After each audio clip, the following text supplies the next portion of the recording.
There we go. Hey, everybody. I'm Rob the Builder. Can we build it? Yes, we can. How you doing, David and her ladyship? Now, give me a moment. This morning, I'm just continuing my work on... Excuse me, I've got a bit of a...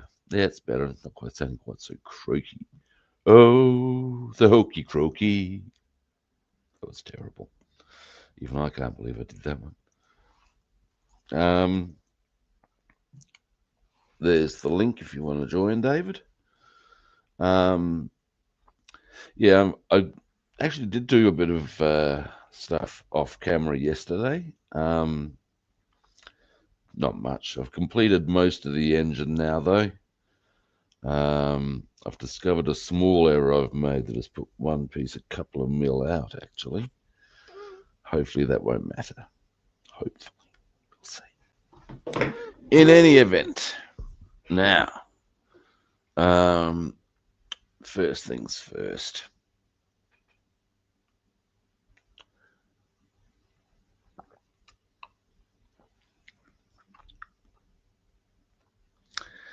Fuck yeah.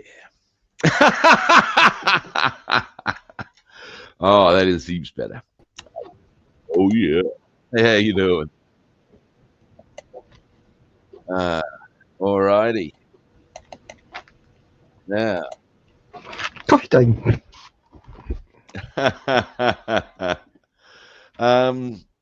Bring the camera around. Now, what I did yesterday, I woke up because I'm still sort of like in recovery mode. I'm pretty good now, but I woke up about 12 o'clock last night.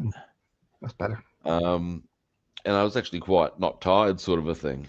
I thought, well, I'll get up and I'll actually did some modeling. So I've mostly finished the engine now. And I also put the hinges on. I want to tidy up that paint on the bonnet so that we can put our guns on it. Here's the engine. Nice. Now, actually, it goes that way around, I believe. The final analysis. Now, this part here is actually sitting about 2 mil too high because I misplaced it at one point.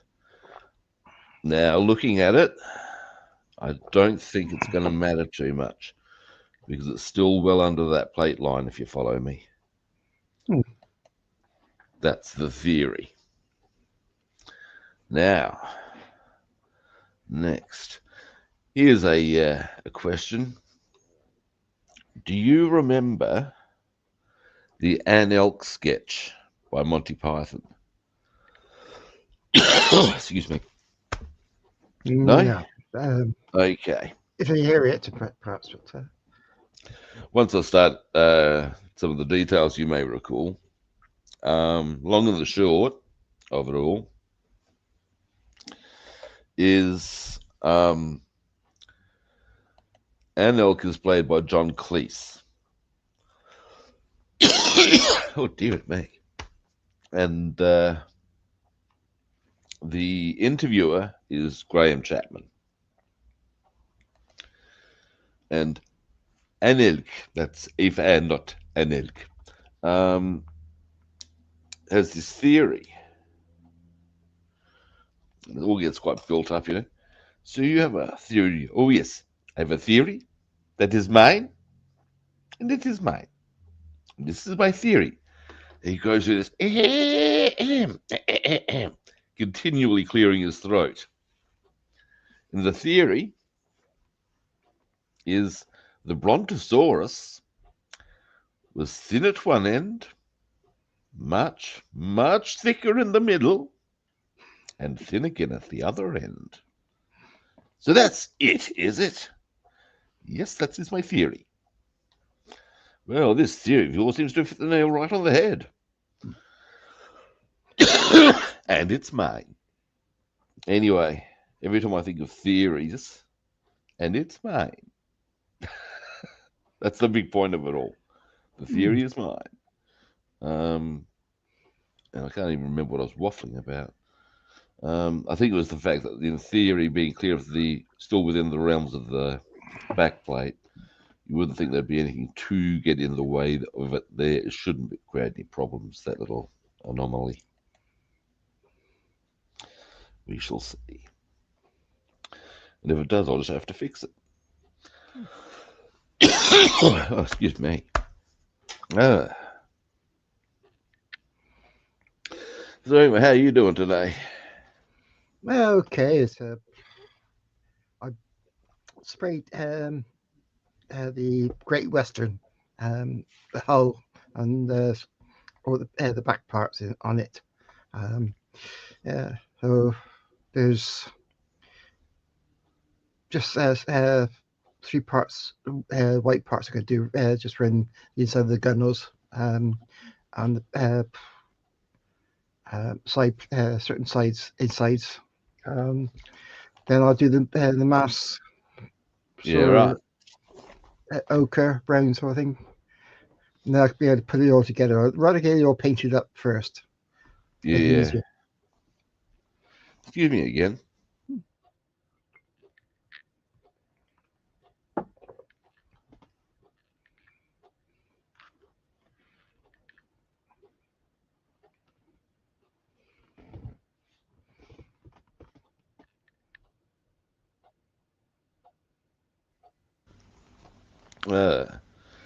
Yeah, I don't know what's going on.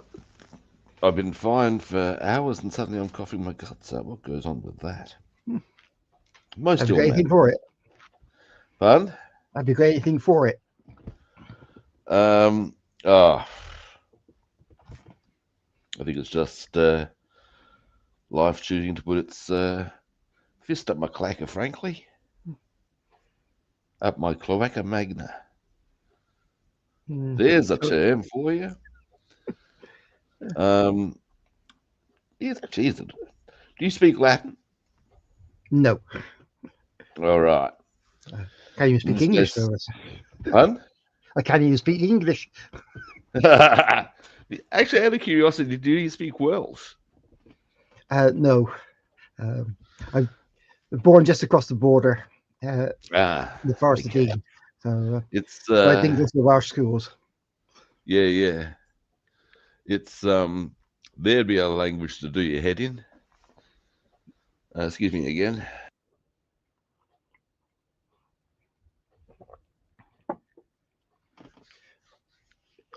So in Wales, if you go anywhere like the railway stations or the bus stations, or the shops, Yep. they do announcements.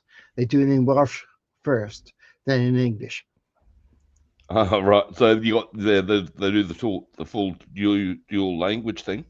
Well, it's probably sensible. And when we get letters from councils, government stuff, there's usually 2 sheets, one in English and one in Welsh. Yeah, right. You saw a lot of that. Actually, you see some of that over here, but not with Welsh. You sometimes see it in down an area called Kilburn.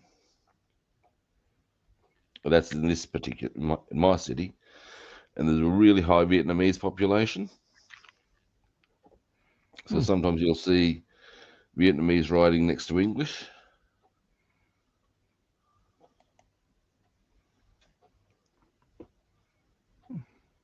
Which is a curious little anomaly.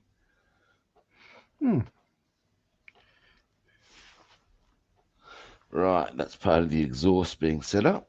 Excellent. Now,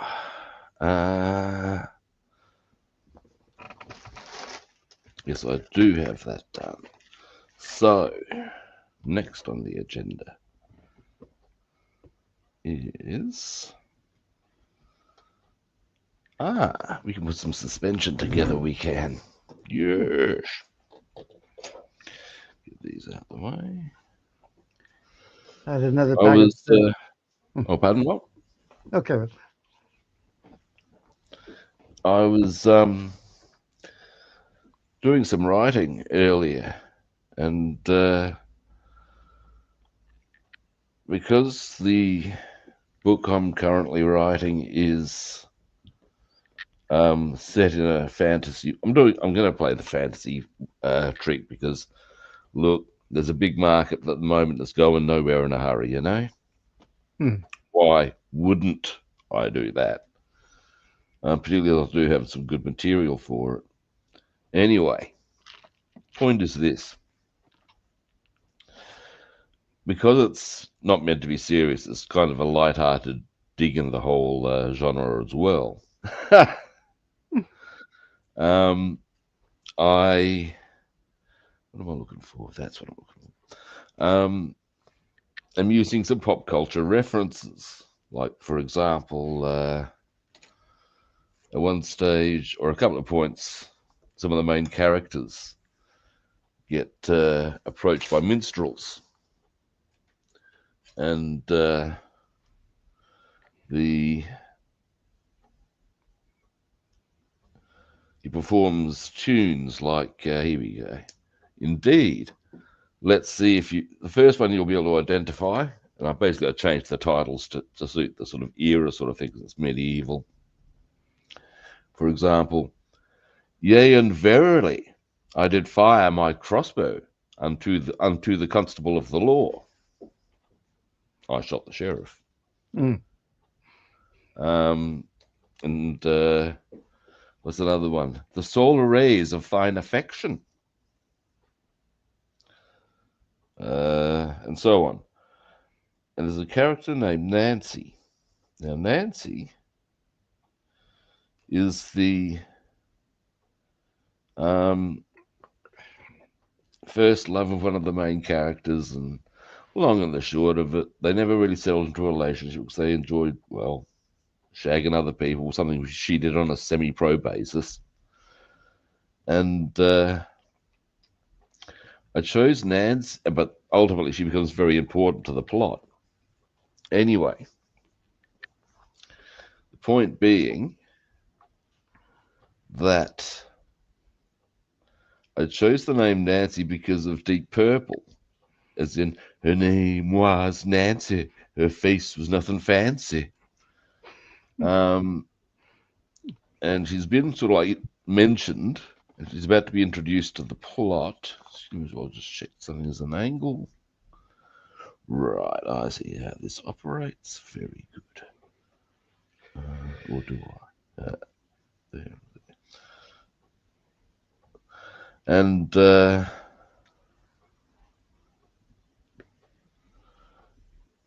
was trying to find a good reference to that wouldn't work. Why would you do it that way? That's why. Or because I'm trying to keep another pop culture reference, and eventually went through quite a few options. I settled on Minnie the Moocher because it fits the character as well. And the reference is in a message that the main character in question leaves. Now here's a question, guys. This seems to look like it's meant to go into something, but where it shows to go, there are no holes. There are, in fact, other studs. That is confusing me. Unless... No, that should be right. That should be right. Hang on. Oh, you dumbass Robster. I see how it operates. Yeah, that would make sense. Try the other side. Anyway, the line I've decided to try it out is because when Minnie the Moocher has a man named Smokey. Oh, Bassman's here. He takes it down. Hey, Bassman, how you doing? Say hello to Bassman. Hello. How we doing? Yeah, good. there's a Everybody is line. wonderful today. Sorry, I'm a little I'm bit doing much late. better. I've been moving furniture around, and Oh, dearie me. yeah, my dick's in the dirt. Had a late supper. I can understand that. Yeah, for sure. What you gonna do, you know? Yeah, time kind of got away from me. I apologize. Yeah, well, what can I say? You're clearly an evil man. I'm not a slow leak. I'm a steady drip. Right. Something I've noticed is I've covered over the hole that I'm supposed to have there, so I'm going to get a bit of filing action going on. Anyway, yes, I was telling David about how I've referenced a character in my book using Minnie the Moocher. Because one of the characters leaves a message for her, and in Minnie the Moocher, the line is... Like that. Pardon? So I had a family member like that. The big line is that when Smokey takes her down to Chinatown, he taught her how to kick the gong around. And when the guy leaves a message for her, the line that I've plotted out is, yes, tell her to catch up with me, and I'd like to see if she would like to kick the gong around. And because of, as I said, because mine's set in a fantasy world, like medieval, it's yeah. How cool would it have been to live during that time? Actually, probably not very, to be honest. Life expectancy short. Oh, absolutely. Even more so if you piss somebody off. Yeah, and don't think there was any cops either to chase that shit up. Did you get murdered? Oh, that's unfortunate for you. Tell someone who cares. Yeah. It's a bit like when you see let's have a close up. Those images of ancient Rome in togas and stuff. They're the equivalent of billionaires. Yep. This is not how the average punter lived. In places like what was called the Aventine,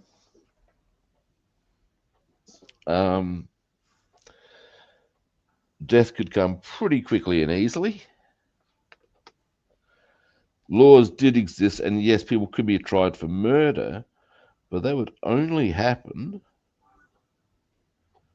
if somebody actually had the money to invest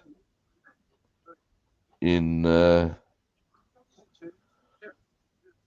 prosecution. The average punter did not. Now, here's a question. Actually, I'll ask you, Bassman. This being the shock absorber, so far as I can tell, should go, and if it doesn't looks like it's too long. It shows to go there, but it's too long. Let me zoom in on it so I can take a gander. Hang on, I'll just get. What kit is that? The Volkswagen, the VW kit. Yep, now we've got that part of the. Hang on, I'll get that out of the background so it'll focus a bit better for us. Yeah, it hooks to. All right, let me get mine down. Where it shows to link to, it goes too far. All right, you got one set for the front and one set for the back. The ones for the back are the small ones. The ones for the front are the longer ones. Okay, so maybe I'm using the wrong ones. Yeah, the little short ones. Alrighty, let's examine that possibility, shall we, big boy? Yeah, you got the long ones for the front. And I reckon you're correct. I reckon that is indeed my error. Yes. I am the VW King now. Dum dum dum. Compare and contrast length. And who would have thunk it? And it's right about now that I employ that marvellous phrase from the Wombles. Oh, get daft wee Womble. Guess what I woke up to this morning? What's that? Some dumbass took this curve too fast and wound up upside down. Oh, Jesus. Yeah, when our bass woman comes back in here, I'll send her a picture. I'll show y'all. I saw a That's lot of unreal. flashing at 6:30 this morning. I thought, well, it might be early for the school bus. And then the lights were really bright white and really bright red. And I That's said, unreal, actually. so then I got to look a little closer. And yeah, went around that curve. That curve here at the house claims a car about every 6 to 8 months. That's unreal of its own. Yeah. I've seen I one believe the guy. line we may be looking for is, congratulations. You're an idiot, aren't you? Got the plaque and everything. Oh, dude. I wear the badge. Actually, scope this out. As you know, I live very close to a main road.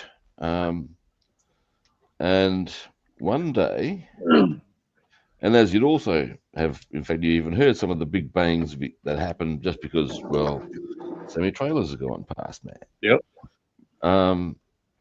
Well, one day I heard a big bang, didn't think about it because, well, why would I? And then, a while later, the neighbour came over, as in the next unit, and said, did you hear a bang about half an hour ago? Well, yeah, there's so many of them. It's another. Why? And what it was this dude had completely lost control of his car coming around the corner and basically had taken out the keep left sign, because as you come around the corner from the road, there's a concrete island in the middle with a little sign thing there. And he'd hit the curb, as that island, taken out the sign, gone across the curb, through the fence adjoining and into the house. Jesus Christ. Now, the driver in question, I'm not sure whether it is that he legged it or whether he somehow his car was still going and he reversed and got the fuck out somehow. But you got to think his car would be fucked. Yep. And the thing is, that's just the start of the problems for the guy, because somebody got his plate numbers, which ultimately means that now, if you're in a vehicle that has that experience, you're going to get some nasty injuries yourself. Yep. I kind of think the law frowns on hit and run, don't they? Oh yeah, yes. So you think the limits then? The guy in question, you feel like giving him almost a round of applause for world-class stupidity. It's like, so let's see. You're starting with your own physical injuries, and you've taken that through to. Let me just check something.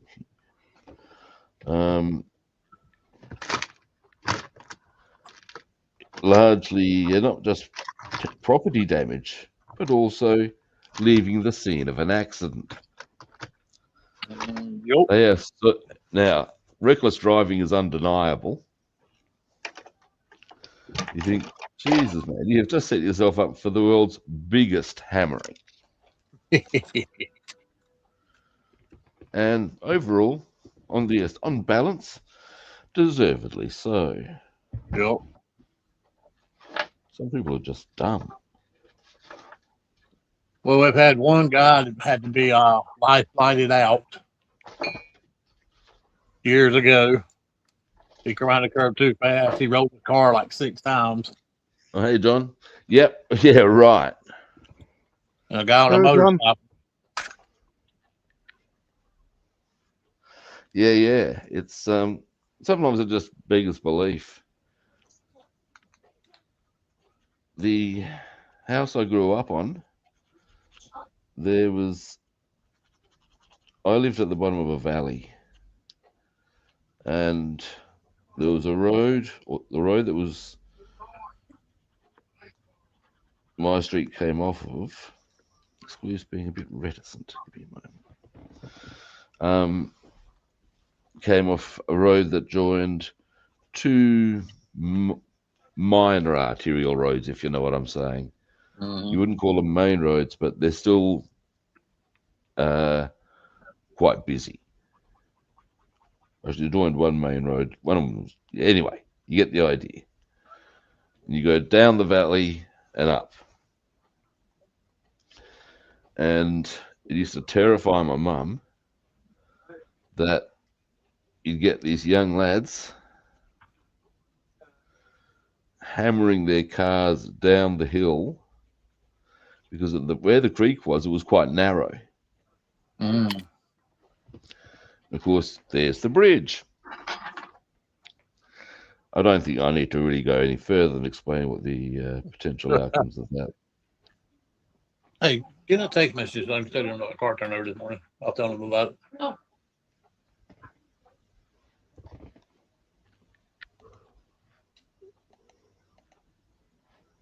John Brown ain't working out right. I'm going to change that. Ow. Yeah. That right there. There you go. There's that car that turned over this morning. Hang on a moment. Oh, dearie me. Yep. That's the shit. That's ever so slightly clumsy, what? Yeah. And the curve right there is not that bad either. I think people just don't pay attention. People often don't. And what's more, I think sometimes people, depending on the curve, people can miscalculate. Like there's some curves you encounter, they look like they're short, but they just keep going. Well, one problem we have is that there's 2 new subdivisions down the road, and it's got a lot of new kids that moved in out here. Yeah. Yeah. That is a problem. Yep. Well, yeah, because let's face it, people who are stupid cause death. Yep. We were all young and dumb at one time. Oh, yeah. Yeah, my brother had a pretty bad accident when he was about 18. And he was actually, I would suggest, unlucky. Oh, no, he was. Because he was riding his motorbike. Oh, shit. And it was a wet day, I believe. And he was riding up the inside lane, as you would on a motorbike. And this guy, a pedestrian, didn't see him. Oh, shit. You can see where this is going, can't you? Mm-hmm. And sadly, the guy wound up dead. Oh, shit. Yeah, my brother never rode on. Well, it took him years before he was able to really get his noggin around riding a bike on public roads again. Oh, man. I couldn't imagine. Yeah. That's terrible. Well, I'll tell you what I've done. He had to go to an inquest, which is basically the inquiry as to how these things happen. That's part of the course over here. I guess they do the same in the US. And yeah, I believe part of thing as well with that was that the widow was trying to make sure of insurance claims were going the right way, if you see what I'm saying. Mm-hmm. And as such, her lawyer was going pretty hard on David until the coroner himself laid the law down. You think, Jesus, that's not an experience you want to be going through. I certainly wouldn't be putting my hand up for it. Well, true story. Years ago, I was on my way to work. And I was going down 301 here where we live at. It's a pretty busy highway, a 5-lane road. And I was driving this old station wagon my brother bought and gave me. The left front wheel came completely off the car while I was running about 40 miles an hour. That's not a good start to proceedings. And there was a man. It's such a coincidence. There was this man walking down the street on the left side of the highway, and my tire came off and headed right for that man. And I literally watched him jump over my tire that had broken off of my car. Wow,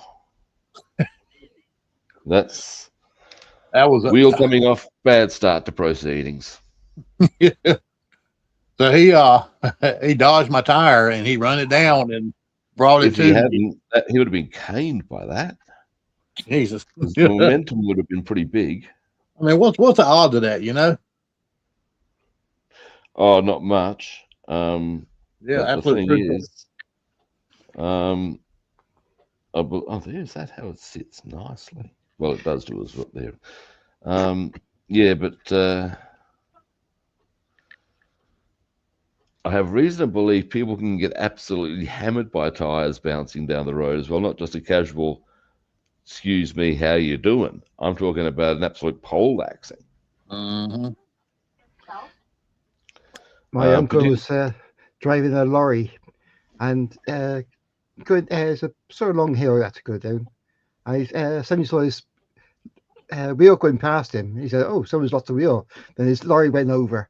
His front wheel come off and gone whizzing down the road. Fortunately, it went off from hit the curb and bounced across and went down over embankment down to a steep hill to the next valley. So, all amongst trees. So, yeah, wow. That was interesting. Wow.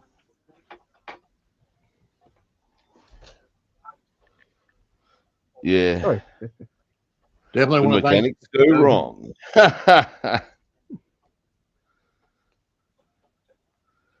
Yeah. I've heard some horror stories of tire shops having the putting too much air in the wheel and blowing it up, tearing half their face off, and tearing off a hand. Yeah, I can see that having bad outcomes. Yeah.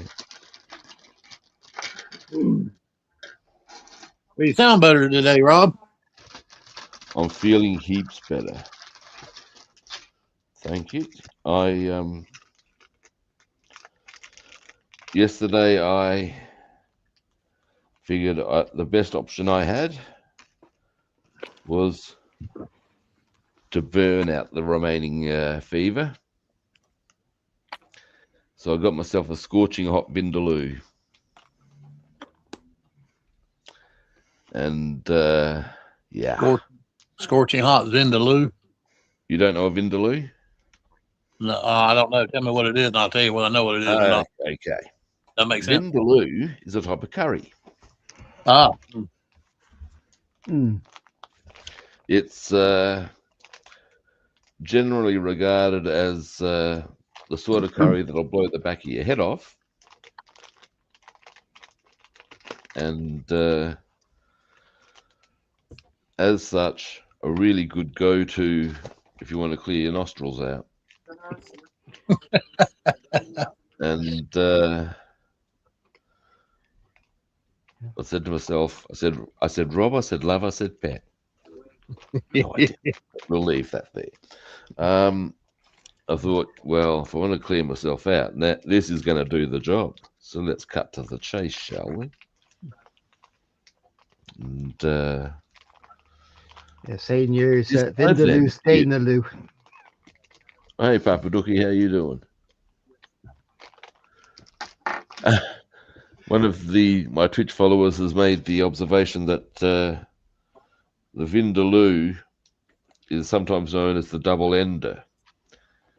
And my suggestion for that on that topic, give me a letter.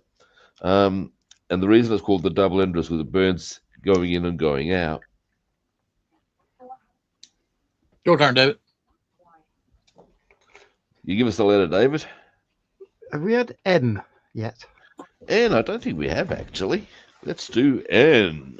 Now, let's have a look here. N. You'd have to think there was a few good ones. Yeah. Let's I have think a you have look. to make a Yeah. list of what we've gone through already. Oh, everybody say hey to Taylor. She's our friend watching today. I'll say, oh, hey, Taylor, Hello. how are you doing?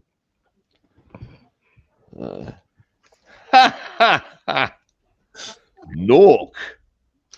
Colloquialism, a female breast. The term is derived from the name. Are you serious? Alrighty, this is unbelievable, but okay, whatever. The term is derived from the name of the Norco Cooperative Limited, an Australian butter manufacturer based in New South Wales.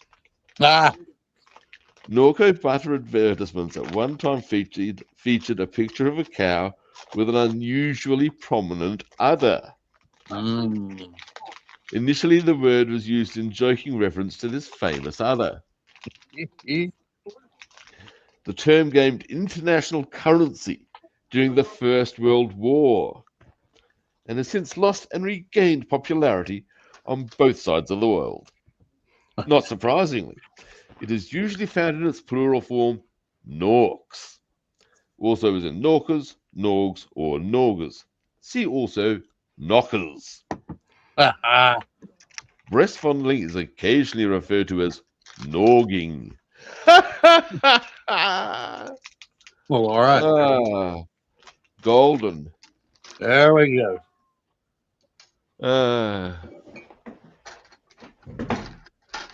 Now. Come on, carry something somewhere.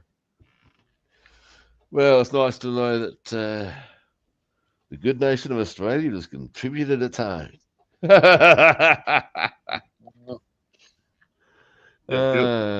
Now, what I'm looking for. How'd your shocks turn out? How did my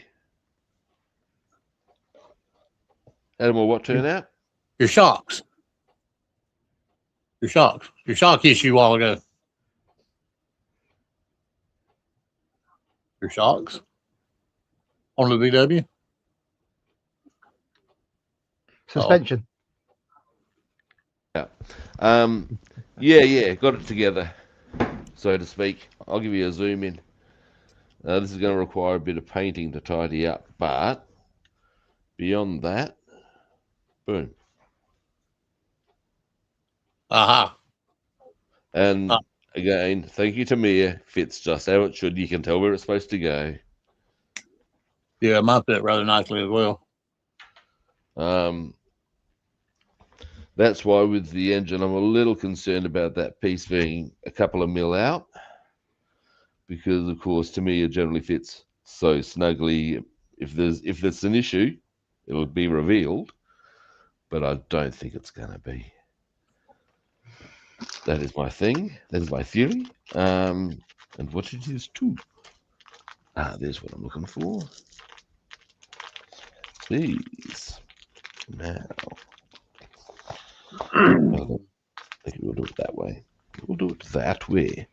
Yes, we will. What are they working on?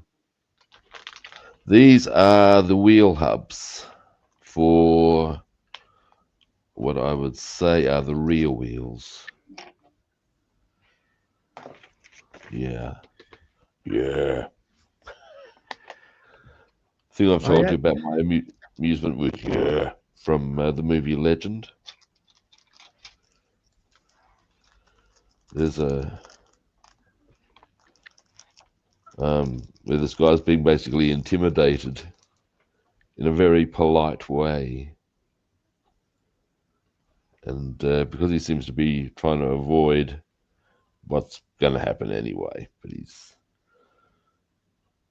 whilst they're keeping it polite, one guy says, there is a less polite approach. The guy looks over his shoulder and this gangster is clearly, he's known to be a psycho. And popping some pills into his hand going, yeah, dearie me. That's an experience you don't want to be having. Some Temu kits come today. And I'm starting. Oh, you got some more? Yeah. Oh, here we go. And that's why I'm starting now. Oh. Hang on, something's just come off my chair. That could be bad. Sound like a screwdriver, I think. Hang on, mate. I'll give you a... there you go. Okay, yep. Oh, yeah. Oh, wow. Cool. That main part's metal frame in the middle. Cool. Okay. Size of the wheels. Oh, wow. Good size. Yeah. Yeah. This was a £5.65. Nice. It's all. I got about. I got one in black, one in green, and there's another one I got. It's like a. It's supposed to be India, really, like a rickshaw with a bicycle in the front and a little seat area, covered seat area at the back. So yeah, I saw these. Cool. Give them a try. Nice. You get them through Temu? Yes. So if they're cheap stuff. Okay. Yeah. Excuse me, guys. I'm just going to see what's gone on with my chair. I have a sneaking suspicion part of a wheel has just come off. Well, that ain't good. No, this chair's been on its way out for a while. That could be the final straw, as it were. Give me a moment. There's a song about that. Yeah. 3 wheels on my wagon. 3 wheels on my wagon. What the fuck is this? Meant to be. Something. I know. The only one I know is wheels on the bus go round and round. Yeah,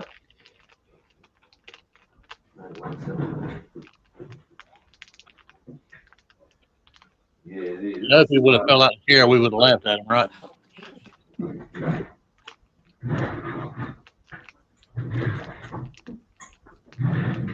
Aha. Right. Yeah, that's not good. Uh-oh. Yeah. That bag, that's... Robin. I know what I'll do. I can't use that chair. That's now potentially dangerous, in fact. Hey, you got some duct tape and a hammer? That'll fix it. Well, duct tape is like the force that binds everything together. Yeah, look, I can get I'll have to get a brand new one. That's the reality here. And I'm not entirely unhappy for it from the viewpoint of, well, this one's been on its way out for a while now. Yeah, you sort of go, yeah, it's on its way out. Well, now it's done. Yeah, nah. What I'll do in the meantime is I'll just use an ordinary chair just for the remainder of the stream. Sure it won't kill me. Or at least I hope it doesn't.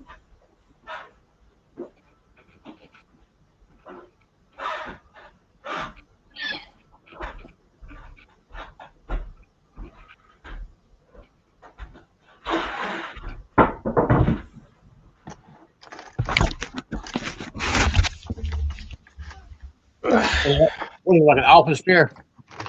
Pardon? Yeah, it's an office. And I mean, look, seriously, if I really wanted to, I could just go for using one of my table chairs for quite a while. Sure. There's nothing wrong with that. Nope. It depends on how much of a tight ass I want to be. Am I that tight ass? Possibly. Depends how comfortable I feel about this or in this chair. You know, I'm not averse to it. It's actually quite comfy. And Well, I know over here you can buy just an average office chair about $40. yeah, the one I'd be looking at getting, in all You can. practical terms, would probably cost me a bit over $100 here, which is not an unreasonable amount of money. No. But what I When I said that, Basswoman frowned at me. I've seen them at the Walmart. Well, I know you don't have a Walmart, but ours, we can get them.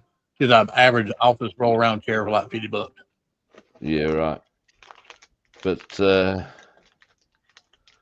what I would be one of the things about using this sort of a chair that I'm in at the moment is look, keeps you upright. It's going to be better for my actual floor. I might do that, you know. Maybe I might look for a nicer chair, though, if you know what I'm saying. I don't know. We'll see. But yeah, that other chair, it's done. I think what I'm actually going to do is organise a hard, what's called, well, that's what they call them over here, a hard refuse pickup. What that is, oh, you cunty thing. Oh, you cunty thing. Oh, you cunty thing. Is where you get the council to come around and pick up stuff that you couldn't put out ordinarily with your bins. Okay. And it's handy as all hell when they do that. Get in there, damn you. You little. Is that right?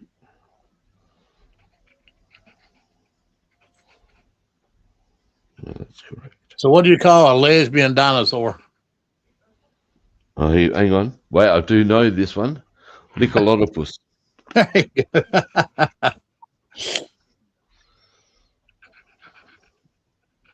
So what's the difference between a blonde and a mosquito? Ooh, hit us with it. The mosquito stops sucking when you smack it.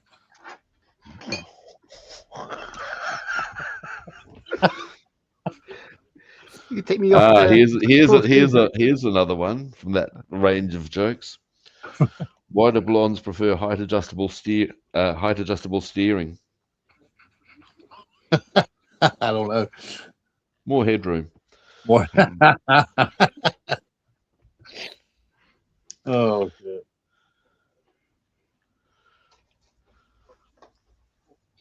Damn. The all-time favorite. If a blonde and a brunette jumped out of a window, who'd hit the ground first? Now you unfortunately have told me this one before. Have a. Yeah. Okay. See if one of the others can answer this one. Can you give us a good answer for this one, David? If a blonde and a brunette jumped out of a window at the same time, who'd hit the ground first? You can't remember that one. Oh, Papaduki, who's on Twitch, got the correct answer for the mosquito joke. Oh, did he? Yeah. The brunette was stopping asking directions. That's old and a goodie.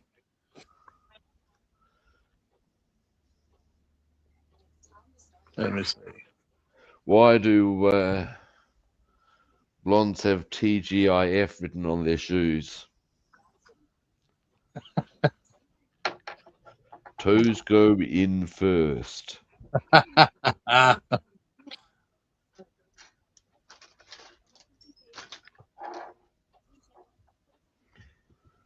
You can take me off full screen if you like. What do you call two legends in a coffin? Yeah. I forgot that we were. Thank you. We got a bit obsessed by or distracted by that chair. Here's something I was going to show you. I showed you the dash yesterday, but now that no one's really had time to settle in on the dashboard. Nice. That's looking good, man. And I'm really, really pleased because, like I said, now that it's fully settled in. Yeah. You see all the detail knobs. Well, it's not just that. I looked at it going, hey, that looks like a wooden dash. Yeah. I'm really pleased with myself. Yep. How them running boards turn out? I haven't quite finished them yet. I'll show you, though. In fact, that's something else, because what I need to do is tidy up some of the paintwork on the sides here. But, because I've got the chrome on the sides. Okay. And that's how I remember my grandfather's being. Once I've tidied up that strip of chrome there and there, there's a few bits of tidy ups I need to do in both colours. What I'll do is I'll have it, I think mostly actually maybe more the brown, and I'll have a look at it anyway. Once I've tidied them up, I'll varnish them, and then they too can meet Mr. Noun. Yes, they can. Yes, they can.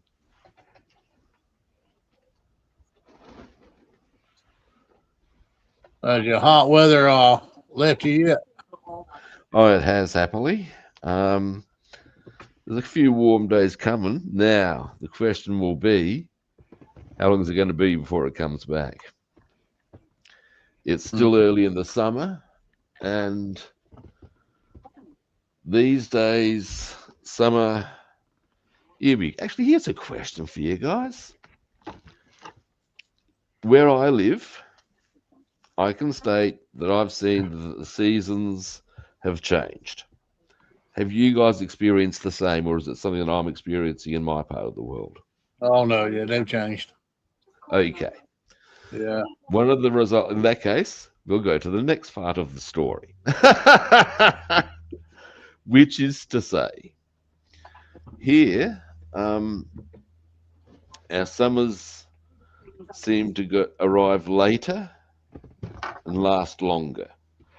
So where once you got through January and February, you were pretty safe to have gone through the worst of the hot for that, at least that summer. Oh, yeah, about the same. These days, it might not be till March, April, maybe even later. Yeah, March it's still kind of cold here.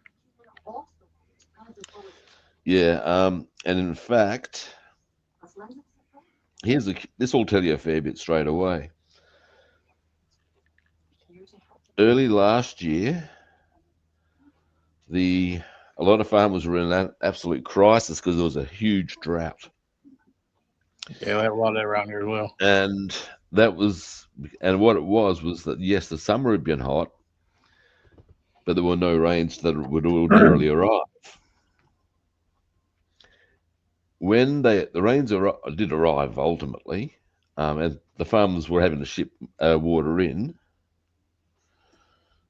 but when the rains did arrive, they've also arrived at times when this is not the right season for them to arrive, if you follow me. And it's just, I can pretty much say with a fair slice of certainty that those poor farmers are going to cop much the same this year. And yeah, a lot of farmers around here got irrigation pumps stuck in their ponds where they had to water their stuff. Yeah, well, here you could actually see some dams completely dry. And certainly some farmers were having to make that very unpleasant choice of, do they buy feed or do they shoot stock? Yeah, that's pretty brutal. I must say. as a set of options. Now, we're getting places, by golly. UK was dry last winter, so we had water shortages during the summer. But since November, we had a lot of rain. Now we've had snow in places, so all the reservoirs are now full. So that should be okay for next year. This year. Well, yeah, I'm not sure if that. Actually, here's something that'll. Here we go. Papadukis in New South Wales, which is only a few thousand kilometres from here.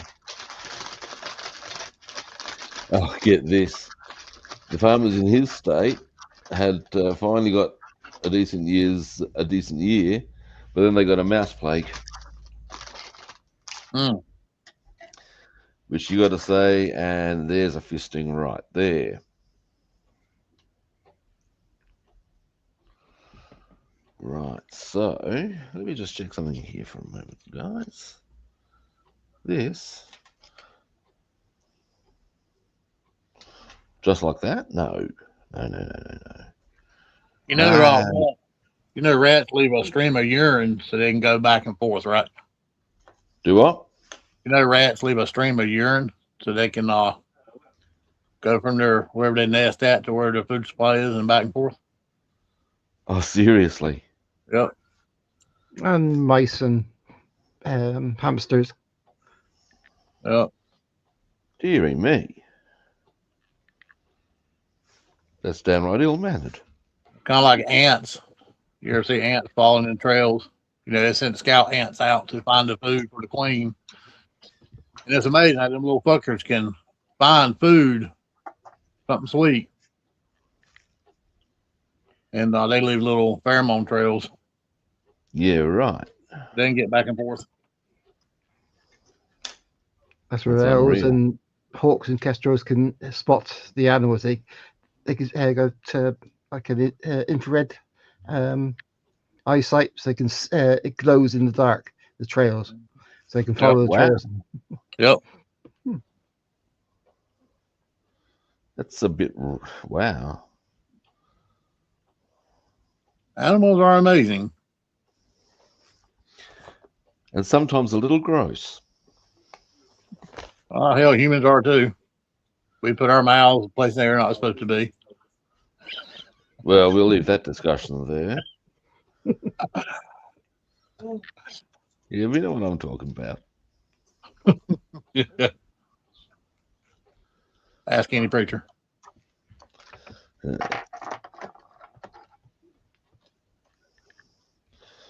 Yeah, so the engine sits.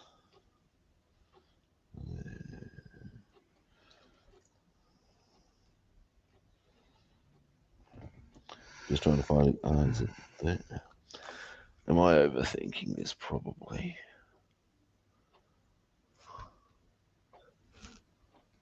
It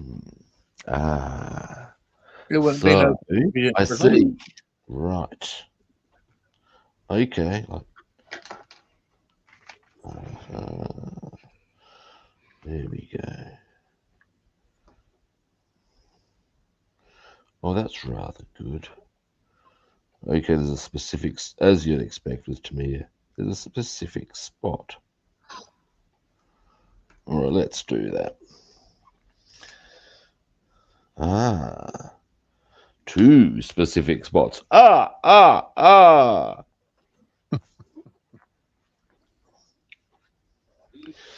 I might clear a couple of bits for a better bind. Whoa, give me a moment.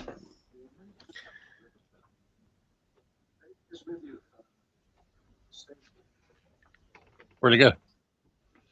Oh, I'm just reading You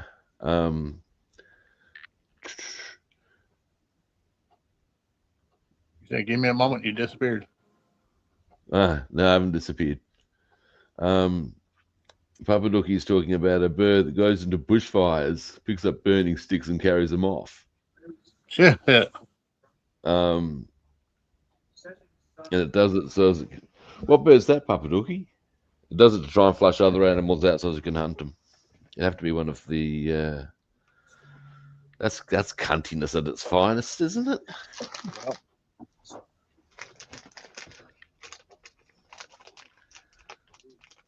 Not just any animals are that cunty. That's special cunty. Cunty, cunty, cunty. Here's here. I want to give a bit of a clean.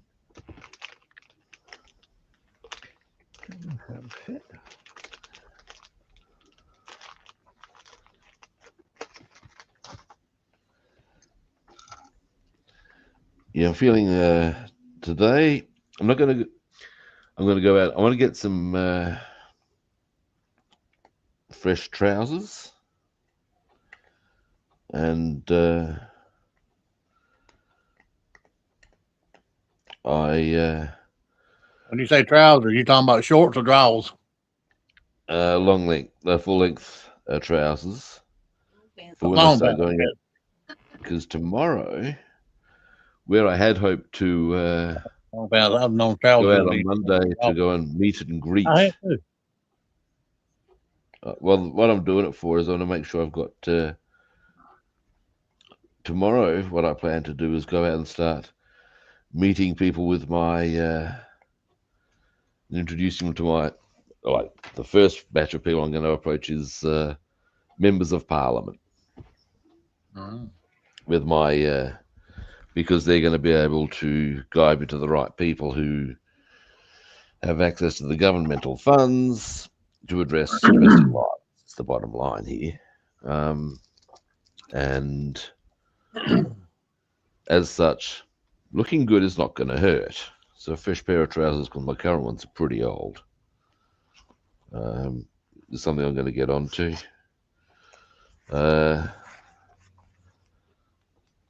So I'll go in looking dead sexy.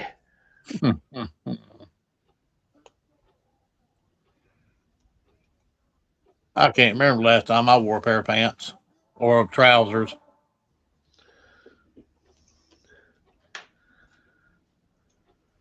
I wear shorts every day of the year, spring, winter, summer. Yeah. I wear shorts a lot because they are pleasant and comfortable. That's undeniable.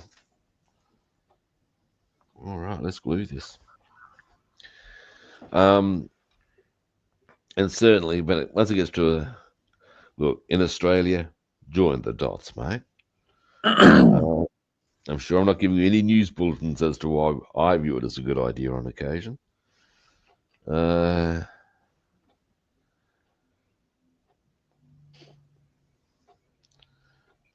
let's face it, and this is something I'm sure I'm preaching to the converted on this one.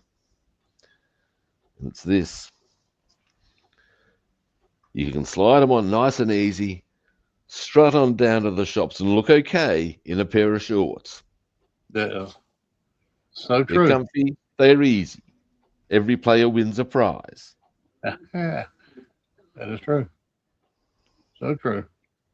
I don't even own a pair of pants. Oh, no, Nope. I do. Because You can buy a nice pair of dress shorts and have a nice shirt, man. And you can do. I do that as well. yep. But I've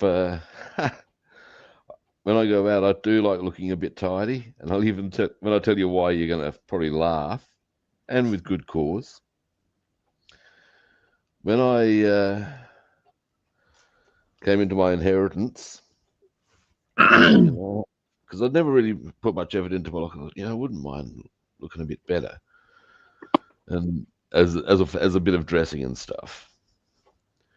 In the back of my and randomly in the back of my mind, suddenly the line came clear and true in my mind's ear, as it were. And if you're ready, because every girl's crazy about a sharp-dressed man. You got a point there. And it's the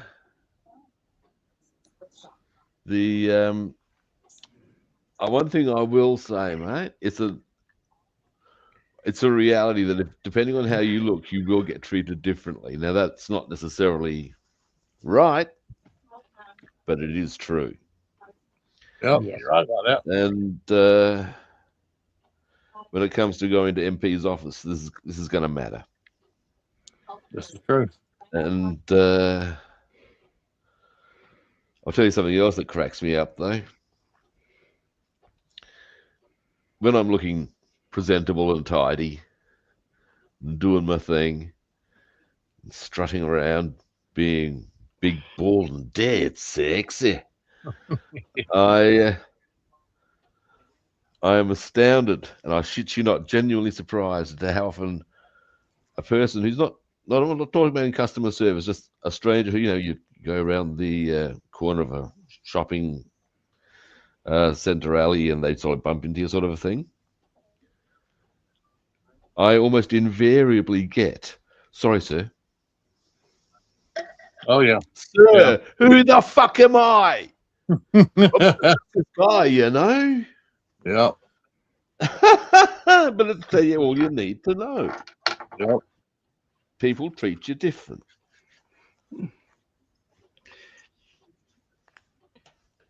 Anyway, for jobs, I always wore a suit and tie. Try to be reasonably clean, ready. There's one job I went for, and the chap already seen 60 people the first 3 days, and you had another 60 or 70 people who was going to see the job. And I was the first person to turn up in a suit and a tie.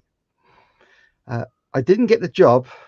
I was the final 2, but the other person had more experience of doing that job than I did. But through that, I got an invite to for an interview for another job, another company. It's So the whole thing right there, isn't it, man? Yeah. In the right time and place, it's absolutely the thing you want to do. Now, for casual getting out and about, no, you don't have to. Let's be real. But now, as a quick little aside, guys, Papaduki. And as a quick little aside, Papaduki, if you want to go onto YouTube, you'll be able to join us a bit more easily there. But he's made, getting back to the birds who pick up bits of bushfire and drop them in things to flush out their prey.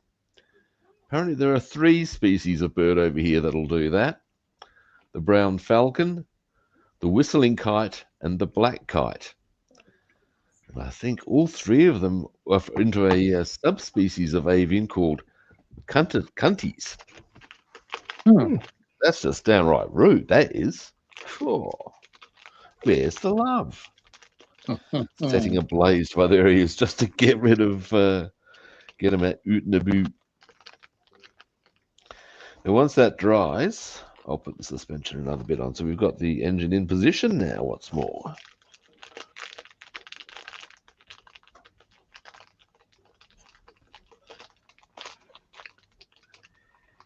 There we go.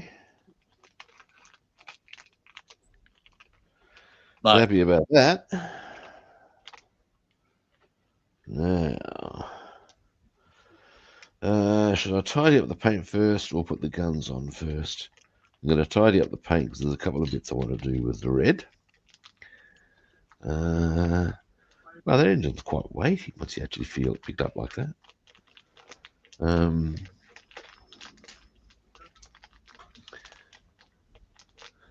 Now, and I'm a little concerned that's extending too far back. There we are. Ah, beautiful. That's how it should sit. One of those brief moments of it looked right, but just for a small mil more. Yeah, baby. Yeah, baby. Thank you, Tamiya, yet again.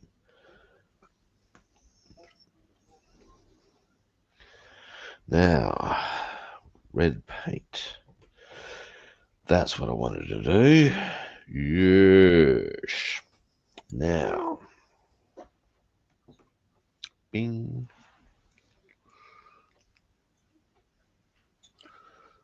So I made some jalapeno poppers tonight with cream cheese wrapped in bacon. Oh, nice. Yeah, they were pretty tasty, pretty hot, pretty tasty. Though.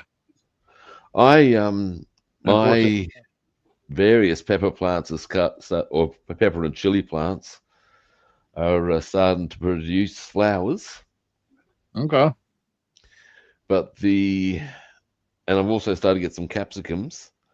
But one of the plants that started to produce some really good peppers already is my paprika plant. Okay.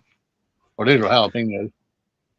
Yeah. Well, the thing with the paprika is I've always wanted to get proper paprika peppers because you could only ever buy it dried and ground. Already, in fact, not even dried, just already ground. I thought, well, you've got to be able to get them. When I started planting stuff, lo and behold, what did I find? I found paprika. And so I planted some, and they're coming up really well. And I'll have to do a bit of, as my former housemate would say, Google food. And well, you're lucky where you're at. You don't have little varmints that get in your garden, do you? Yeah, but what I've got is a lot of my stuff are already off the ground, which makes it harder. But where I've got the tomatoes and cucumbers, yeah, there's some little fuckers you get in there, and you get a bit of produce loss, but not much you can do about that. But yeah, my various chili plants are coming up well, but for paprika particularly, I'm pretty happy about that. What I'm looking forward to is, and there's one chili plant I might get another one of, and that's my Thai chili, because the Thai chili is not really booming the way the others are. All my jalapenos, habanero, ghost chili, all that, they're going boom shakalaka laka boom shaka. In fact, if you listen carefully, you might hear them. I actually do. Well, there you go. I hear them chanting. That's it.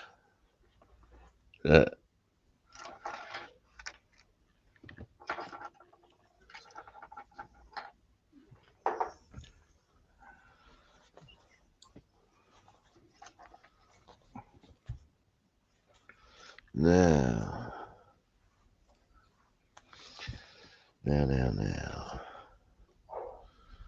Well, might as well, as I'm going to need a very thin one for this. And I'm going to need to put my goggles on. Time to get a bit sweaty. Actually, we'll see how sweaty I get this time. I might not. Not still running fever, are you? Pardon? You're not still running fever, are you? Well, no. So that's why I'm saying I might not. You never know your luck. Yeah, if you're not running fever, you should be fine. Now.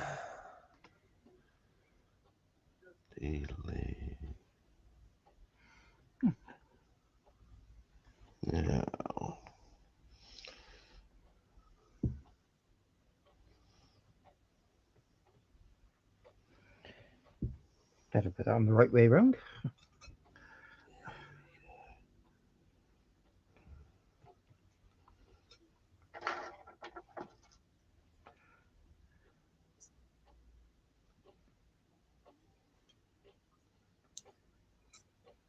Oh boy.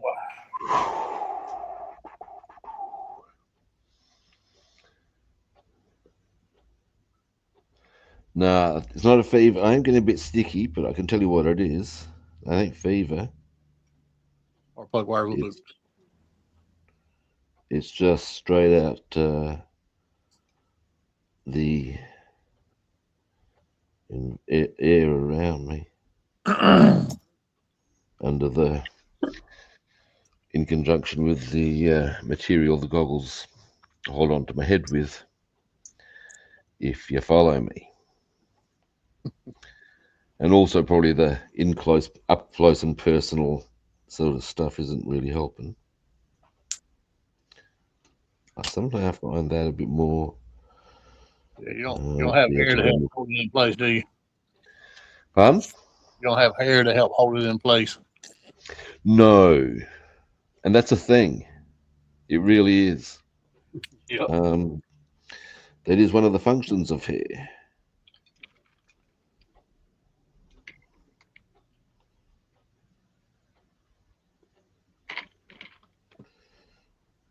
I remember doing weights. People get you to spot them. Yep. And as some way that you get them to spot you, yeah, no worries. And I was spotting a mate who was in fact the hooker for our side.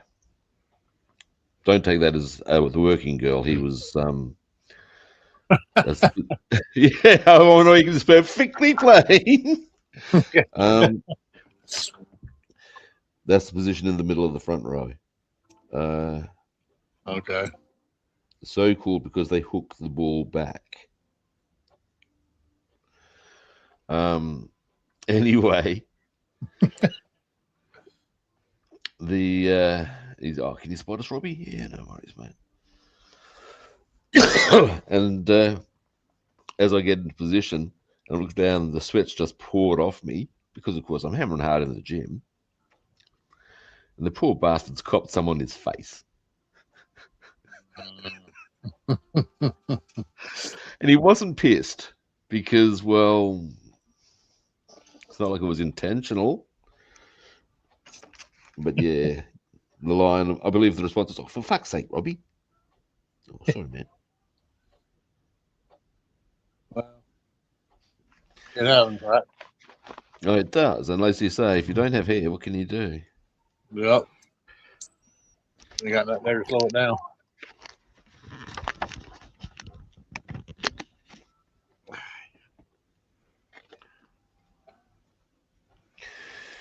All right, there's one circle. I'm going to do the other circle, and then it gets easier.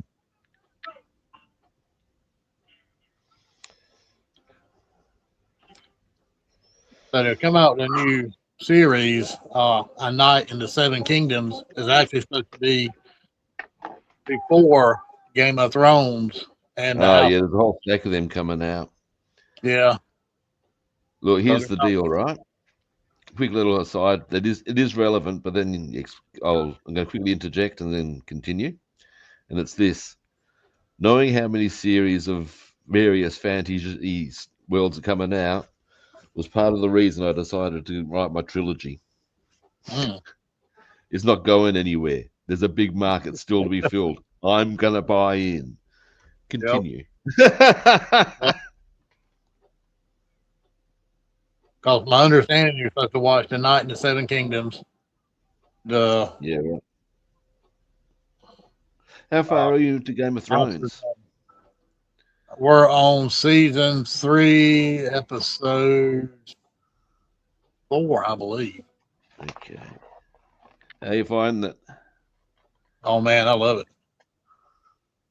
Tywin's a cunt, isn't he? Yeah, he is. Yep. He knows how to play the game, but he's a cunt. Yep, you know his dad is. Well, I don't want to give nothing away. People that hadn't seen it, they want to watch it. There's a. I think old Jamie's having a change of heart, though. Jamie's a complex character. Oh, very much so. And come to find out the reason why they called him the Kingslayer. Yeah. Yeah. It's kind of sad, dude. By the end of the series, you have various lines of thought towards Jamie. A part of him is unquestionably honourable. But it doesn't alter the fact that he fucks his sister. Yeah, that's something everybody knows now. Oh yeah. Yeah.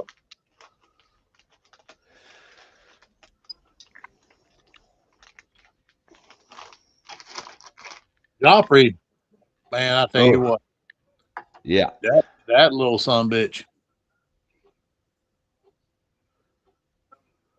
Yeah, he's an evil little motherfucker. Oh Give him a yeah. leg. Evil little bitch. There's a great line from Bron regarding you might already have heard it, but it's with reference to Joffrey. And the line is, "There's no cure for being a cunt, is there?" And you got to say, no. In some instances, once a cunt, always a cunt. I can't see that.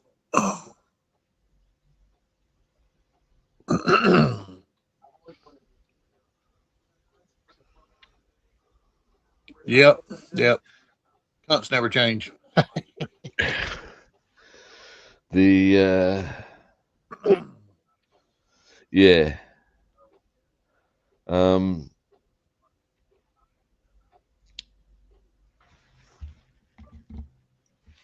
The now I'm going to have to do a bit of tidying up on this as always, but it's starting to come together.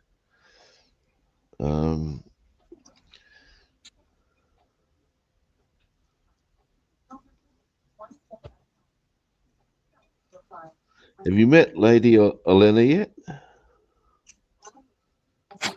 Lady, who now? Which one's she? Elena. Elena. Have we? She goes by the name, sometimes by the tag, the Queen of Thorns. Is she the one that goes? That's got the headpiece around her mouth. That's who is she? Yeah, Joffrey's new grandma. What? She's the mother of Marjorie.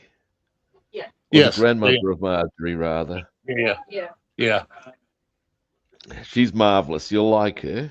Yeah. I'm liking her character already. Oh, you haven't even seen the pinnacle of the action she does. Well, from what I've seen so far, I can only imagine. Oh, marvelous. She really is. Yeah. She ain't scared of shit. Oh, he tells it how it is. Yep.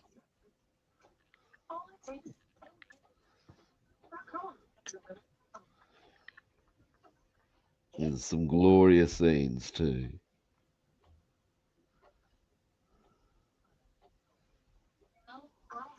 Can't believe I waited so long to watch these shows. Do what? I can't believe we waited so long to watch Game of Thrones. Good God, when Look, did it come out? it does fall into the category of things that are worth watching, if only to say you have seen, if you follow me. I actually watched a movie called that for that same reason, more that it was a piece of cinema history than through any great urge to actually watch it, and that was Caligula. Oh, that, yes. Widely panned by the critics, and I must say, not without reason. And when it was lent to me by a friend, he said, "Look, it's something you more endure than enjoy, but worth watching purely for the fact that it is, well, cinema history." And yeah, certainly was the case. I found Deliverance was actually pretty much pitched to me the same way. In terms of, look, it's not the most pleasant of films, but from the viewpoint of first appearance or early appearances of some very big Hollywood names, and possibly one of the few films you're ever going to see Burt Reynolds without a mustache. Burt Reynolds without a mustache? What? Yeah, mate. Yep. The movie Deliverance. This is where Squeal Like a Pig, boy, comes from. And yeah, Burt Reynolds is without a mustache. He's much yeah. Like There's one of the things almost done. Like a penis without testicles. Yeah, well, but yeah.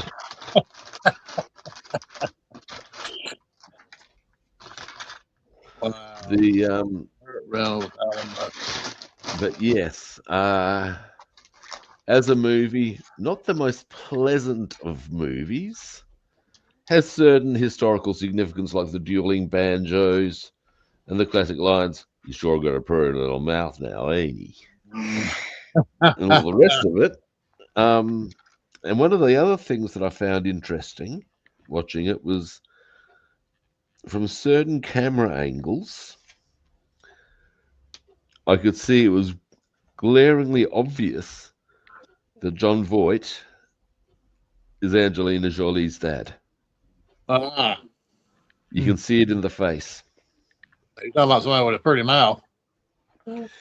Well, actually, he isn't one of the ones who has to deal with a pretty little mouth, but we'll leave that discussion there. She got a pretty little mouth. Yeah. Well, maybe that is where she gets the pretty little mouth from. We'll leave that there. But yeah. Again, as a movie, yeah. It's a bit fraught, but interesting. I know that Caligula, getting back to that one, I'm just going to tidy this brush up a moment, I think. Yeah, I will. Because what it was supposed to be, and it features some big names, does Caligula. Peter O'Toole, John Gielgud, Helen Mirren, a whole stack. And it was supposed to be a warts and all portrayal of ancient Rome society. And unfortunately, and I'm not quite sure how it operated this way, it came into some deal was struck, and it fell into the paws of Bob Guccione, who was the owner of Penthouse. And in his editing, he spliced in a whole stack of completely irrelevant softcore porn. Wow. Now, actors, when they've done their shots or done their scenes, don't get to see the final editing. There's scenes they know nothing about. All this sort of caper. So when the premiere comes out, they're seeing a lot of stuff for the first time. And when it made its premiere, and everybody's quite, what's the adjective I'm looking for? Shocked at the softcore porn element. Approached by reporters afterwards, they asked John Gielgud his thoughts, and to really put this in completely beautiful context, bear in mind that John Gielgud was as camp as a row of tents. And when asked his thoughts on it, he said, "Well, I've never seen so much cock." Yeah. Yes, you know what I'm saying right there. And you got to say, that's a hell of a line, isn't it now? Yeah.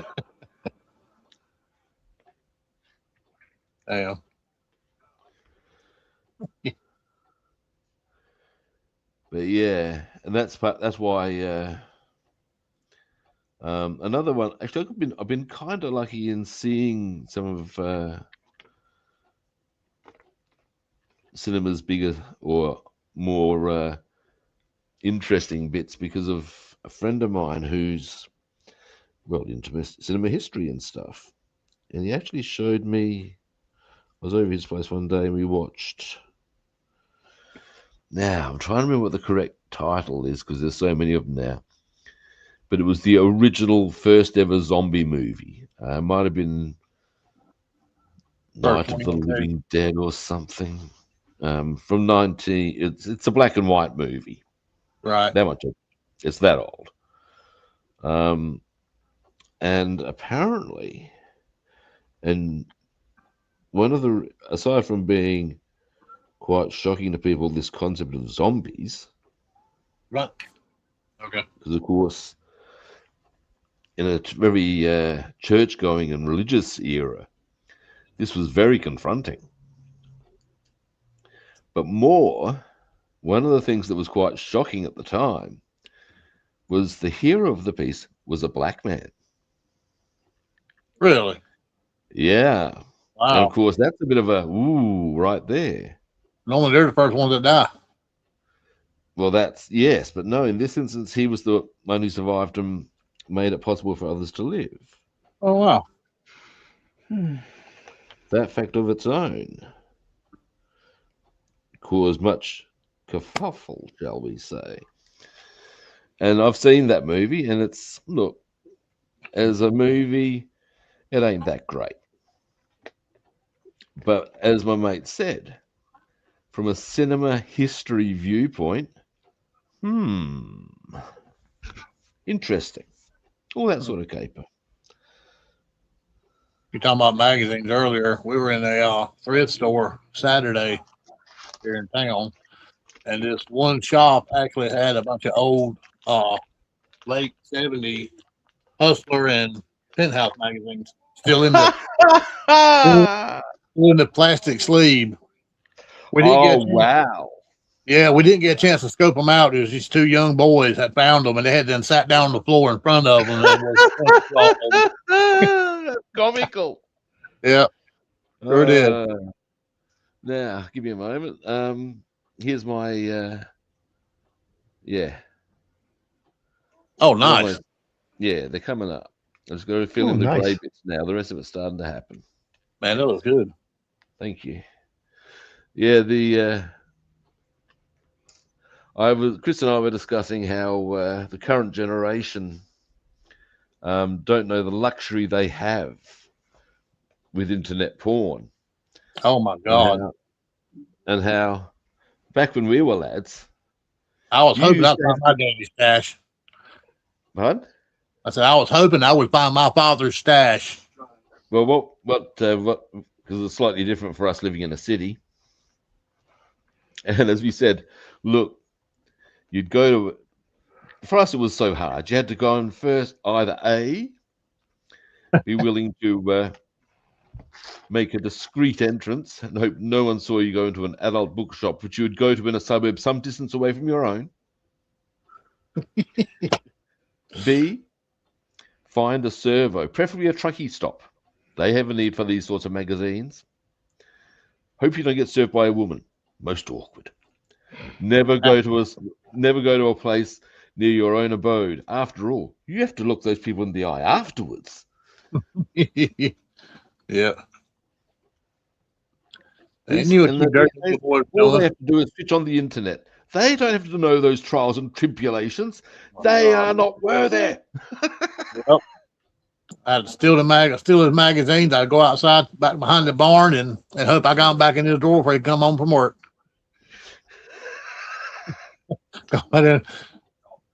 Done my business.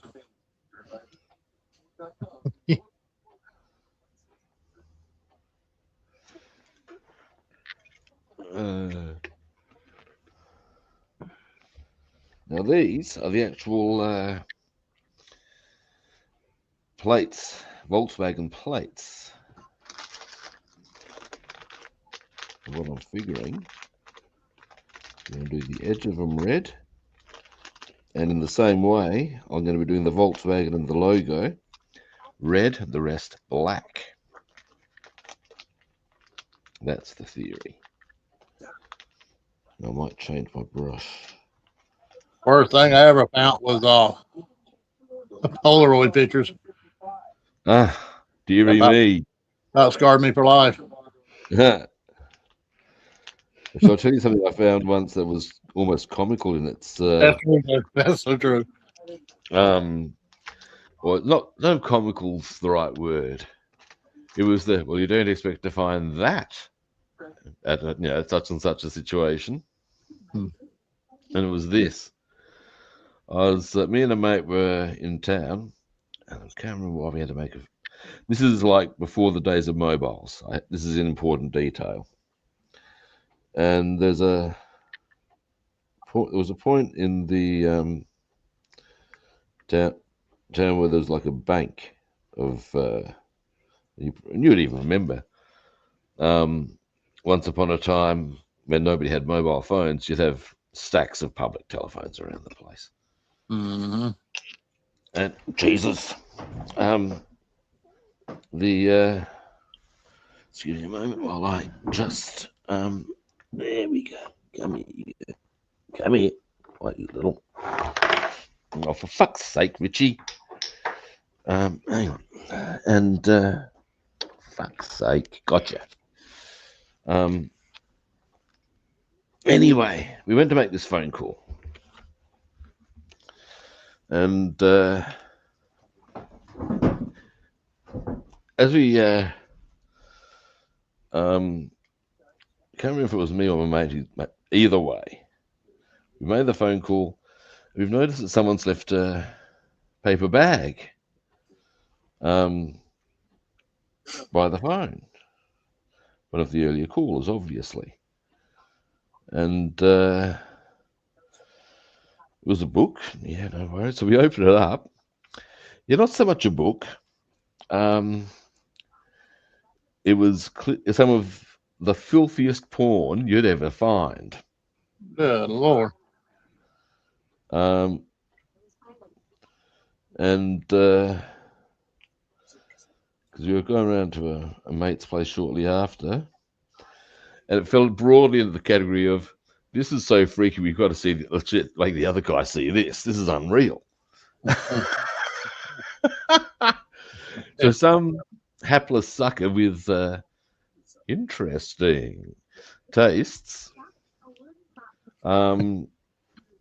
has purchased some what he views as commendable material for personal satisfaction, shall we say. Would you dare say behind, that? And now it's not merely been left, well, without suitable fapping material, dare we say. But, I mean, what's he going to do? Approach people and start saying, look, I don't suppose you found a magazine with what's he going to approach people? I don't know. Depends on how bad you want it back.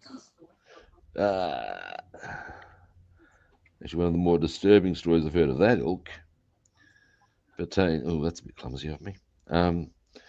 Pertains to a friend of mine's brother drove trucks at a quarry. No worries. And in the lunchroom, there are various magazines, some of which pertain to, well, all sorts of visual entertainment, shall we say. And one of them was called Buff. Buff featured not merely large men, but we're talking morbidly obese. Oh, yeah. That was the whole purpose of Buff magazine, apparently. We're talking women so large that the fishnets they wore would slip into the fat. It's all a bit yucky. But it was considered quite okay to take magazines home if you wish to do so. and Buff was frequently taken home, which was all well and good, but apparently it would appear that some people had no qualms about making it such that, how shall I put this? Clearly some of the pages have been stuck together. And you got to be going on so many levels. Ew! There's no way of dressing that up. Oh my God, man. For that, I'm thinking of Benny Hill on the Italian Job. Oh, he was so good as Professor Peach, wasn't he? Yeah. So good. Big women. Oh, I like them big. Big! Oh, you're talking about Beanie Hill. Man, Yeah, we, Hill. me and my brother, we used to have to sneak to watch that. Benny Hill is, in the original Italian Job, he plays a scientist. Professor Peach. And Professor Peach is obsessed with big women. And when this manifests, and Professor Peach is also, in modern terms, he'd probably be autistic, actually. He's certainly got some eccentricities, shall we say. But when it they've worked out that this is what they can bait him with, and they've had a bit of a chat to him. He said, "Do you understand, Professor Peach?" He said, "Oh, of course I do. I'm not stupid. My brain's your brawn." And then he goes on to explain, he said, "You see, I know." He goes on to explain this very complex theory where that if you put a mirror at a certain angle on this pole opposite his room, he'd be able to look into the matron's room. Because he gets quite excited about the very notion. He said, "But I couldn't do it myself. I'd need help. She's a big woman, you know. Big!" Wow. And eventually, he said, "Well, you love the women in Italy. Are they big?" "They're enormous." And then Michael Caine's character says, "Professor Peach, come and have a look at this." And he calls him over to a window. And as he looks out the window, in the back seat of Michael Caine's character's Aston Martin, and these two enormous going, "Yoo-hoo!" And Benny Hill's character just bites his lip with. Yeah, my brother used to sneak to watch Benny Hill because we knew we were going to see titties, naked women, and boobs. Oh, look, Benny Hill was funny. He was. We loved the comedy too, but we were young, but we just wanted to see tits. Oh, yeah. But here's an interesting fact. As far as it goes,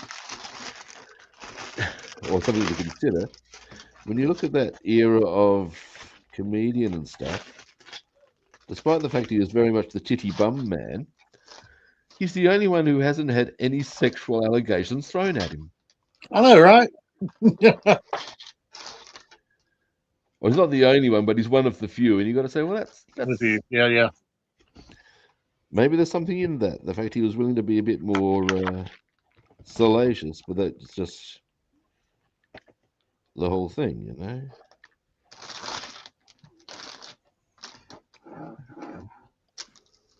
Yeah, and that would come on regular TV at I think like 11 o'clock on Fridays and Saturday nights when I was young. Yep. Yep. And the bald dude whose head he'd always slap. Oh, yeah. Oh, yeah.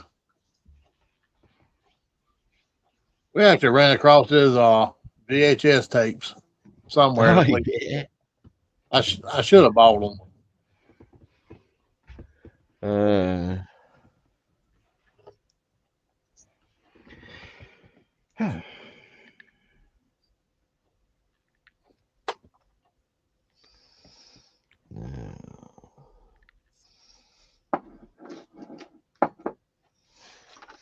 All right. Starting to get a bit of work with these plates. Now, what's the time at? Hopefully I'll get these done before I wind up. I'd like that. or at least get the red part of these plates done.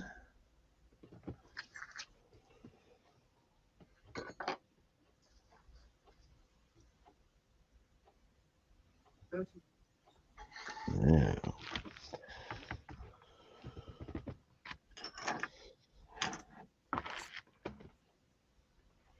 certainly got the perimeters done. Now, next we go here.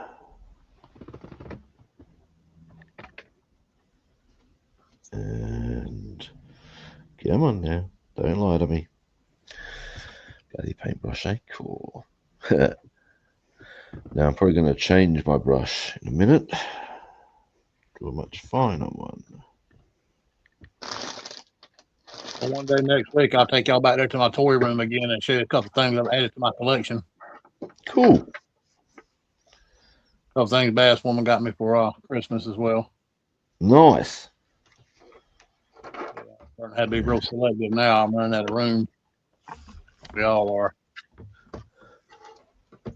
Oh, on the topic of room and space and stuff, I was watching part of this video where this guy spent 4 years setting up his time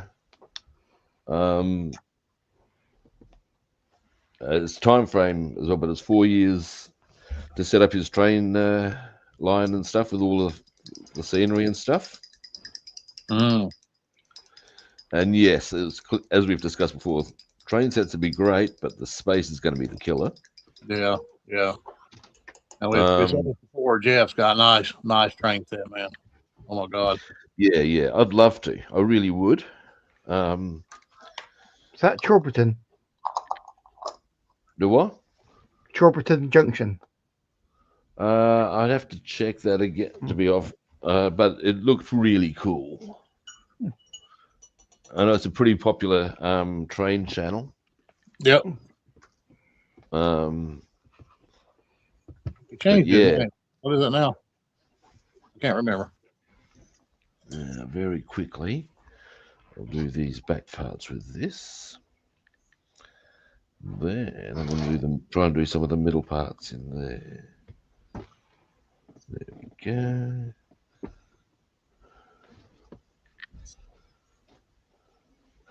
Yeah, if I if I had a big enough room spare to do a full-on train layout, I would, and I'd incorporate it with 1:72 aircraft.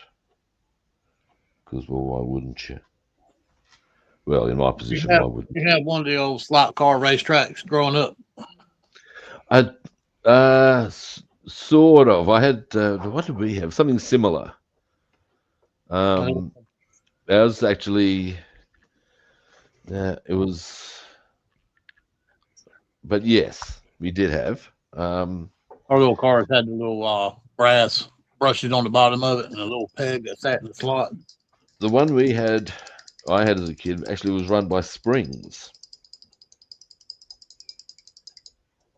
Spring. How did that work? I seem to recall it had springs in it, and you had to. Once you put it in there, the spring would actually travel it. I ran across one of them at the thrift store as well. And again, if I had room, I would have bought it. I ain't seen something in years. Miniatures and a whole stack of small scale stuff fall broadly in the category of it'd be good to have a four bedroom house spare. Oh shit, yeah. Because then you'd have one room for you could really.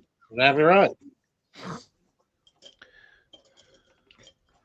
There's a mother and son in America called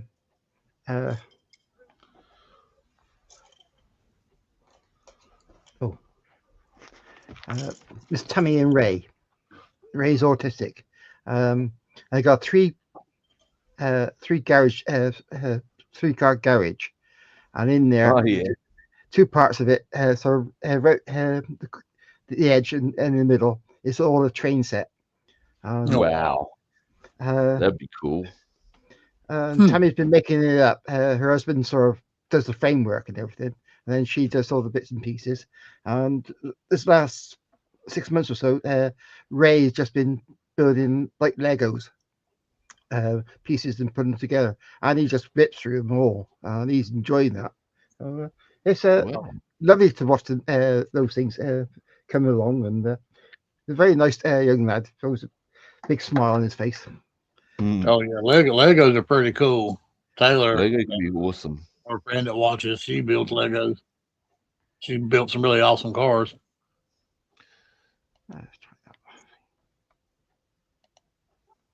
Chris loves Legos his have come a Lego. long way, that's for sure. What's that? Legos have come a long way. Oh yeah. The Lego lost There's out a on great the line about premium. Lego in Family Guy. Because of course there's imitation brands and stuff. And when Peter has to go over and apologize for wailing on a neighbor's kid, she talks to him like a child, basically. Why don't you go off and play with it, with his Legos? Oh, great, you got Legos?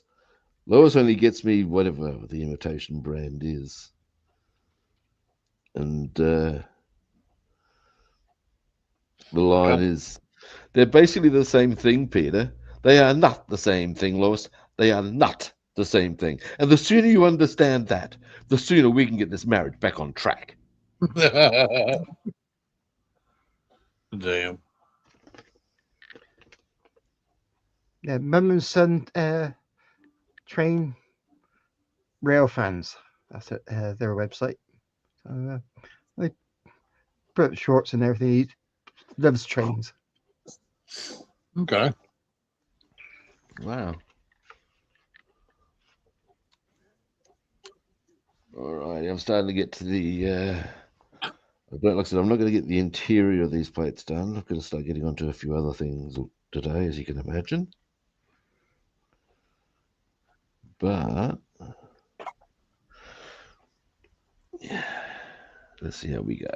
Because this paint's starting to dry out on me a bit too. But you never know.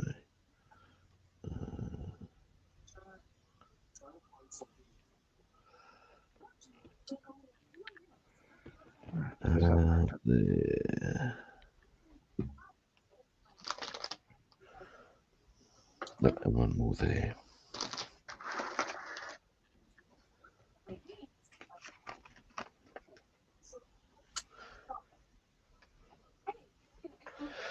All right. Do the other lines there. These are starting to come together too.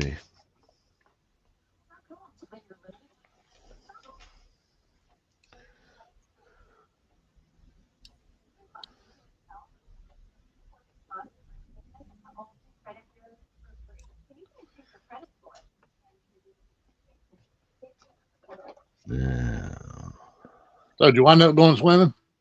nah. I was gonna. I did have a class today, but I cancelled because I wasn't sure how I was going to pull up today, and I thought, well, I'd be better served to take a day off unnecessarily than to jump the gun.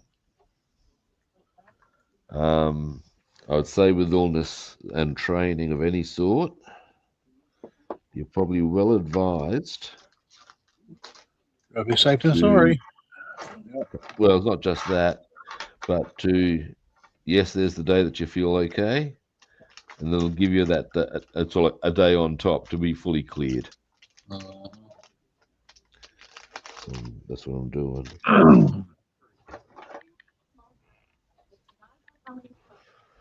Now, 2 more lines.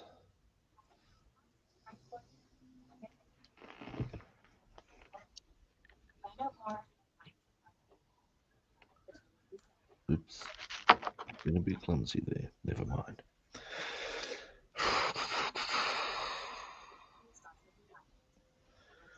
I tell you, it's the really small stuff that sometimes really gets the mind doing little leapfrogs of what the fuck. Yep.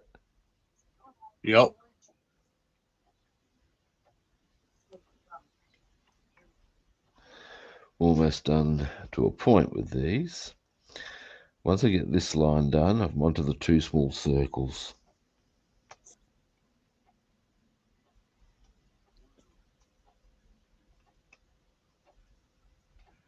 Come on now, don't lie to me. Hey, yo.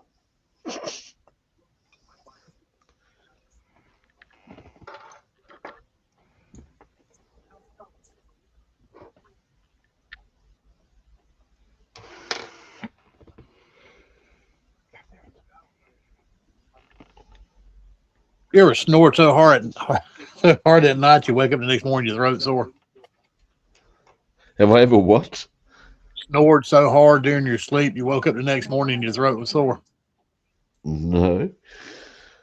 Really? I sure did last night. My throat was sore. Now, that said, I actually have a CPAP machine. I used to have one years ago. That's once that thing drove her baddie. It's yeah. I really badly needed it when I first got it. Because I was having 59 apneas an hour. So effectively not really sleeping. Ain't that wild how you can stop breathing 70 times during the night? It's a bit fucking scary is what it is. I know, right? But yeah, I mean, there would be another good reason for me to get the weight down is to see if I could just be rid of that. It's not the most pleasant of experiences to have to put a machine on your face all the bloody time. I've been there, done that. Yep. Now, at the moment, this is where I'm at with the inner areas. Got a bit clumsy with it on the rego plate sort of things. Got a bit clumsy there, but you can see what's coming along. Oh, yeah, nice. I'm going to finish that off tomorrow.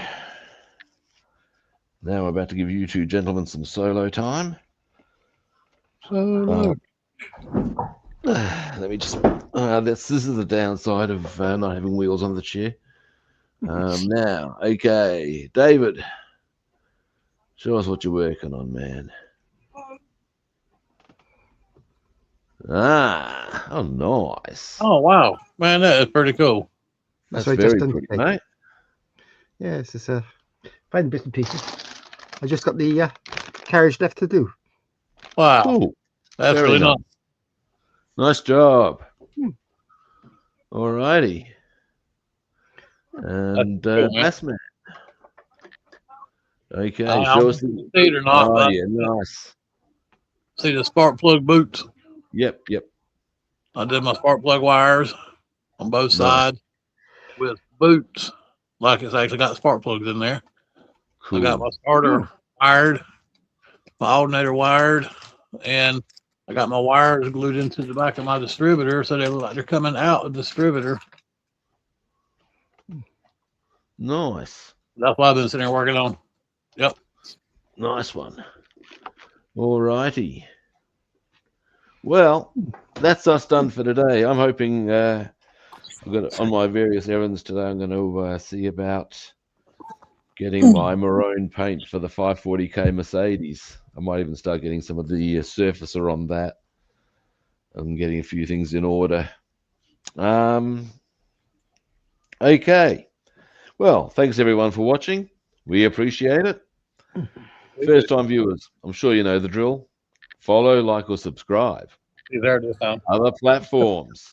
I'm Rob the Builder on Facebook and YouTube, and Robster the Builder on Instagram and Twitch. And yes, not only do we follow, like, or subscribe, we have hand gestures.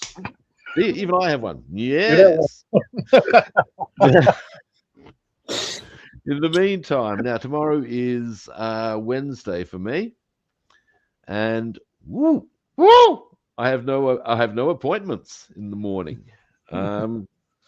so I can linger. I can, so we can probably get another couple of hours in tomorrow at least. I'd say. Oh, and I will too. And as such, we'll be back tomorrow. Same kit time, same kit channel. Catch you good people then. See you. See you. All right.